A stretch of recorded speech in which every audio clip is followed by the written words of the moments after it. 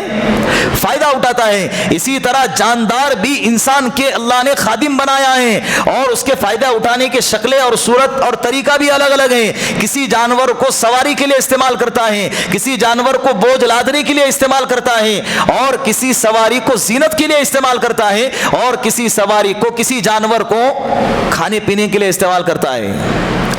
استعمال کی شکلیں الگ الگ ہیں.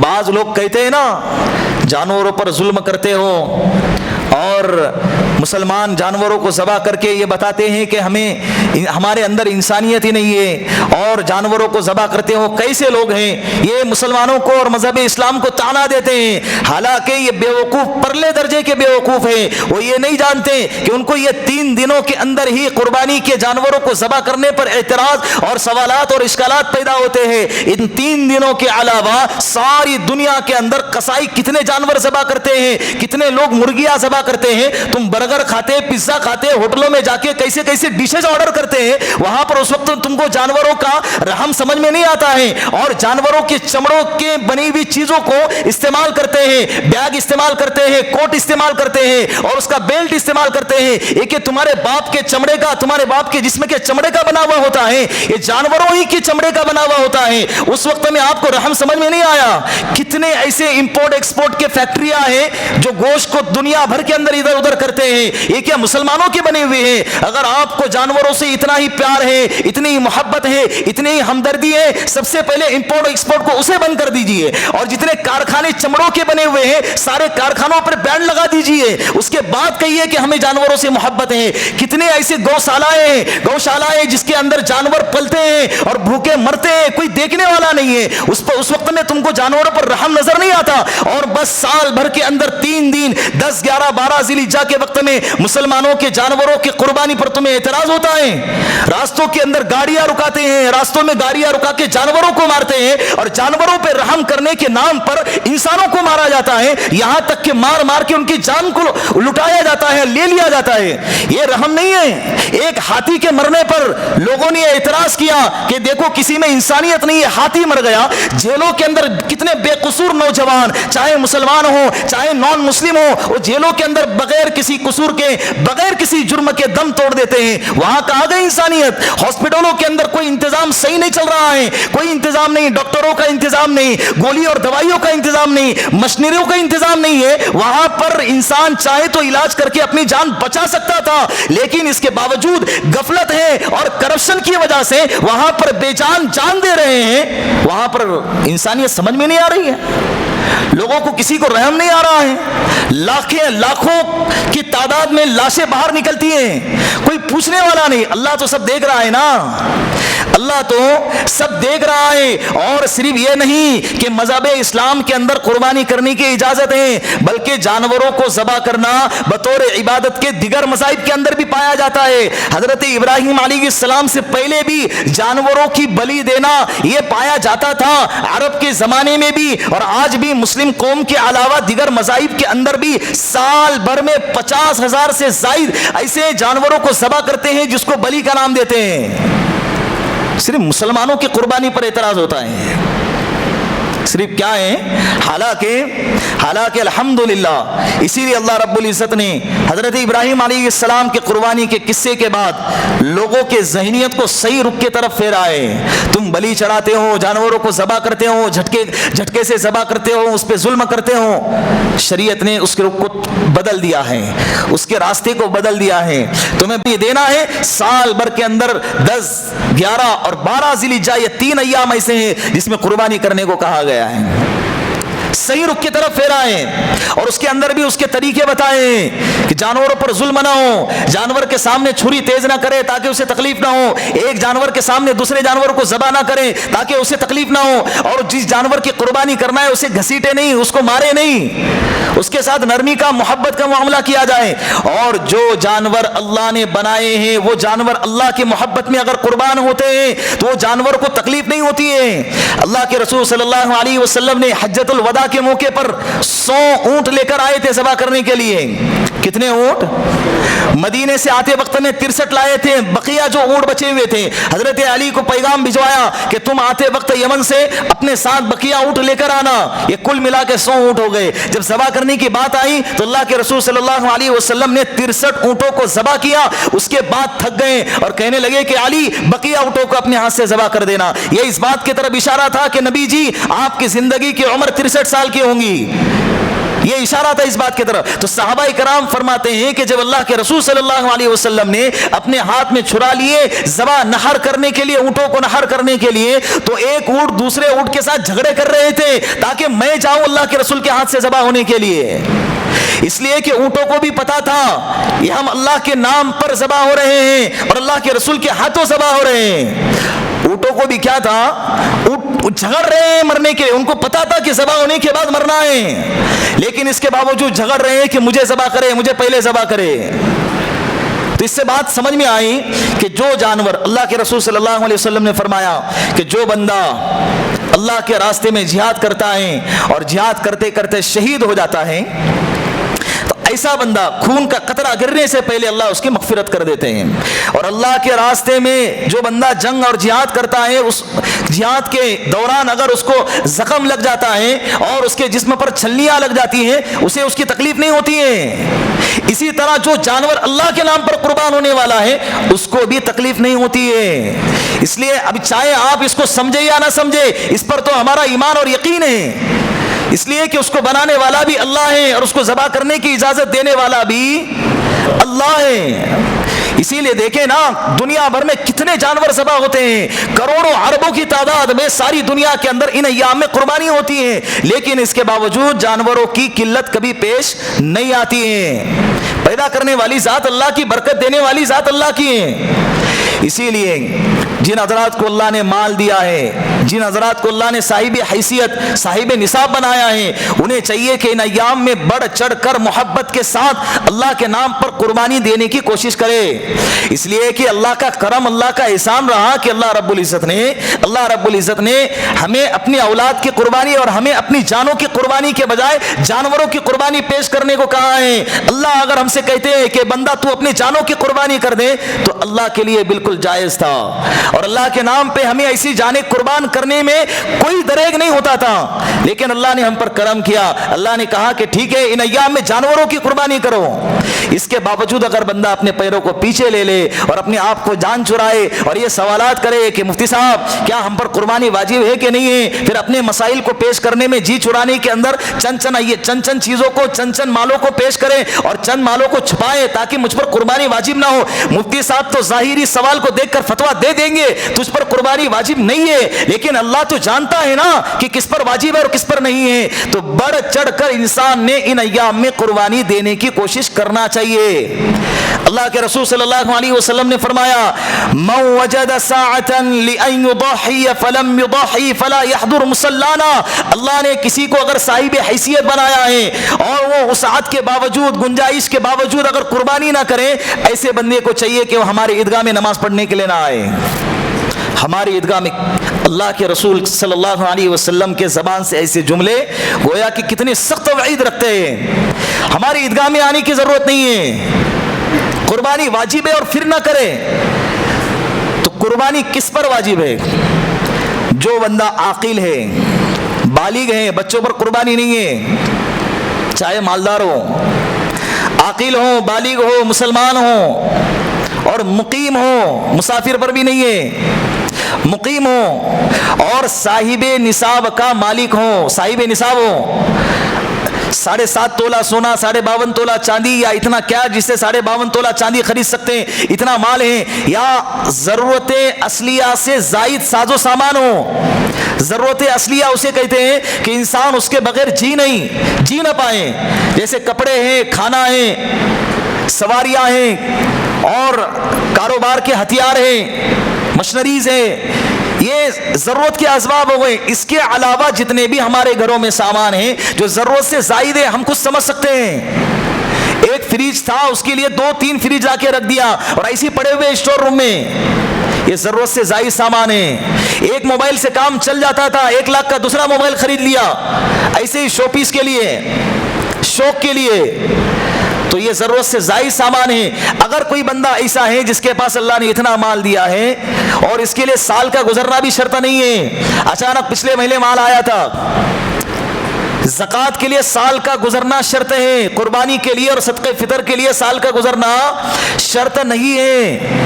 پچھلے مہینے مالدار ہو گئے، پچھلے مہینے مال آ گیا، یا مال اکٹھا کر رہے تھے حج کو جانے کے لیے، مال اکٹھا کر رہے تھے عمرہ کو جانے کے لیے، مال اکٹھا کر رہے تھے بچیوں کی شادی کے لیے، مال اکٹھا کر رہے تھے مکان کو بنانے کے لیے، تو یہ مال جو اکٹھا ہے اس پہ زکوٰۃ بھی آئیں گی، صدقہ فطر بھی آئیں گا اور قربانی بھی آئیں گی. بہت سارے لوگ قربانی کرتے نہیں ہے کہ بھائی یہ مال ہمارا تھوڑی ہے، اپنے بچوں کے شادی کے لیے رکھا ہے. جب تک استعمال میں نہیں آتا ہے اس مال کے مالک آپ ہی ہو، اس پر قربانی کرنا واجب ہے. بات سمجھ میں آ رہی ہے؟ نہیں کریں گے اللہ گناہ عطا کریں گے. اور قربانی کرنے کی کتنی فضیلت ہے. اللہ کے رسول نے فرمایا, حضرت فاطمہ الزہرا رضی اللہ عنہا سامنے تھی اور کہنے لگے کہ جو بندہ قربانی کرتا ہے اپنے جانوروں کی تو اس کا خور, اس کا بال اور اس کا سینگ کل قیامت کے دن ترازو میں تولا جائے گا. اللہ رب العزت اور اللہ کے رسول نے فرمایا کہ بدن پہ جانور کے جتنے بال ہوتے اللہ اتنا ثواب عطا فرمائیں گے. کتنے نیکیاں ہیں. اور قربانی کے جانور کا خون نیچے گرنے سے پہلے اللہ اس کو ثواب عطا فرماتے ہیں اور اس کی قربانی قبول کرتے ہیں. اور ایک بات یاد رکھیں, حدیث کے جملے میں کیا لکھا ہے, کیا جملہ استعمال کیا ہے؟ سینگ ہے, خور ہے اور جانور کے بال ہے. یہ بال کل قیامت کے دن ترازو میں تولے جائیں گے.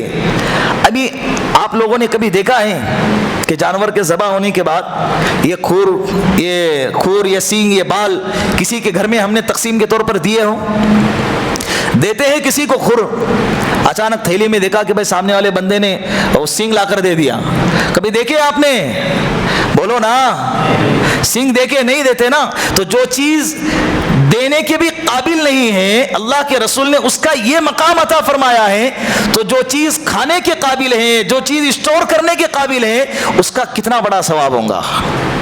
اسی لیے دل کھول کر ان ایام میں قربانی کرنی چاہیے. اور ایک اور بات یاد رکھے اس کے اندر, بات ختم کرنے سے پہلے قربانی کے مسائل انشاءاللہ زندگی باقی رہی تو آئندہ جمعہ کو بیان کیے جائیں گے, لیکن دو باتیں میں ابھی آپ کے سامنے جو ضروری ہے بیان کرتا ہوں اور ختم کر دیتا ہوں. ایک تو یہ ہے کہ قربانی کن جانوروں کی کرنا چاہیے. 8 قسم کے جانور ہیں جن کی قربانی کرنا جائز ہے. ان کے علاوہ 9واں کوئی جانور ہے نہیں. بکرا ہے, بکری ہے اور دمبا ہے. یہ 3 ہو گئے. بکرا بکری 1 سال سے اوپر کا ہونا چاہیے. اگر کنفرم یقین ہے, معلوم ہے کہ یہ 1 سال سے اوپر کا ہے, چاہے اس کے دانت نہ ہو تب بھی قربانی جائز ہے. دانت یہ بطور علامت اور پہچان کے ہیں, اس لیے کہ کبھی کبھی بیپاری لوگ دھوکہ دیتے ہیں کہ بھائی 1 سال کا ہے اور 9 مہینے کا 10 مہینے کا ہوتا ہے. تو ایک عمر کی قید اس لیے لگائی گئی تاکہ اس عمر میں آنے کے بعد جانوروں کی دانت نکل آتے ہیں تو دانت علامت ہے. اگر دانت نہیں ہے اور بکرا 1.5 سال کا ہے تو جائز ہے. تو بکرا ہے, بکری ہے, 1 سال سے اوپر 1 دن بھی کم نہیں ہونا چاہیے, قربانی نہیں ہوں گی. اور اگر دمبا ہے 6 مہینے سے اوپر کا لیکن فرما اور موٹا اتنا ہے کہ 1 سال کا نظر آتا ہے تو اس کی بھی قربانی جائز ہے. تو بکرا, بکری اور دمبا یہ 3 ہو گئے. گائے ہیں, بیل ہیں, بھینس ہیں, یہ 3 قسم کے جانور ہیں اور ان کی عمر ہے 2 سال سے اوپر, 1 دن بھی کم نہیں ہونا چاہیے. 2 سال سے اوپر گائے, 2 سال سے اوپر بھینس, 2 سال سے اوپر بیل, یہ 3 قسم کے جانور ہیں جن کی قربانی کرنا جائز ہے. بھینس کی قربانی بھی جائز ہے. خامخواہ کے مسائل لوگوں کے سامنے پیش کر کے ان کو الجھن اور شک اور تذبذب کا شکار نہ کریں. بالکل ائمہ اربعہ نے اور اکابر نے امت نے اور ہمارے سلف صالحین نے متفقہ طور پر اور جمہور نے یہ فیصلہ سنا دیا ہے کہ بھینس کی قربانی بھی ایسی ہے جیسے کہ گائے کی قربانی ہے. تو خامخواہ لوگوں کے دل کے اندر شکوک اور شبہات پیدا نہ کرے کہ اللہ کے رسول کے زمانے میں بھینس تھی یا نہیں, اللہ کے رسول نے گائے کا جملہ استعمال کیا, بھینس کا جملہ استعمال نہیں کیا ہے. یہ بھینس گائے کے حکم میں ہے, اس کی قربانی کرنا بھی جائز ہے لیکن 2 سال سے اوپر ہونا چاہیے. ایک اور اس میں ایک بات یاد رکھے, جس علاقے میں گائے کی قربانی کرنے کی وجہ سے شر کا, فتنے کا, جھگڑے کا اور تکلیف کا اندیشہ ہے, ایسی جگہ پہ اس کو اوائڈ کر دیں اور اس کو نہ کرنے کی کوشش کریں. اور بیل ہے اور بھینس کی قربانی کرنے کی کوشش کرے. تو یہ 3 اور یہ 3 کتنے ہو گئے؟ 6 ہو گئے. اونٹ ہے, اونٹنی ہے, یہ 5 سال سے اوپر کی ہونی چاہیے, 5 سال سے نیچے جائز نہیں. ہمارے علاقے میں اس کی قربانی لاکھوں میں ایک ہوتی ہے, راجستھان کے علاقے میں ہوتی ہوں گی, عرب کے علاقے میں ہوتی ہے, لیکن اگر کوئی بندہ اس کی قربانی کرنا چاہتا ہے تو 5 سال سے اوپر کا ہونا چاہیے. تو یہ 8 قسم کے جانور ہیں, اسی کی قربانی کرنا جائز ہے. دوسری بات یہ ہے کہ جب جانوروں کو بکرا یا بکری یا بڑا جانور اگر ہم اپنے گھروں میں قربانی کے لیے لاتے ہیں, بکوڑ کو 15 دن پہلے محبت کے لیے, شوق کے لیے کہ بھائی اپنے بچے کھیلیں گے, ہمارے گھر میں پلیں گا, بڑھیں گا, اور اس کے بعد جب جانور ذبح کریں گے تو ہمیں درد ہوگا, آنکھ سے آنسو بہیں گے, اللہ کو پسند آئے گا. بہت اچھا جذبہ ہے, لائے, محبت کے ساتھ لائے, لیکن لانے کے بعد اسے اپنے مکان پہ باندھے, اپنے گھر کے اندر باندھے اسے. ایک گلیا جو کامن گلیا ہوتی ہے, کسی کی باپ کی نہیں ہوتی ہے, ہماری اپنی ذات کی وجہ سے اپنے مسلمان تو مسلمان, غیروں کو تکلیف دینا بھی جائز نہیں ہے.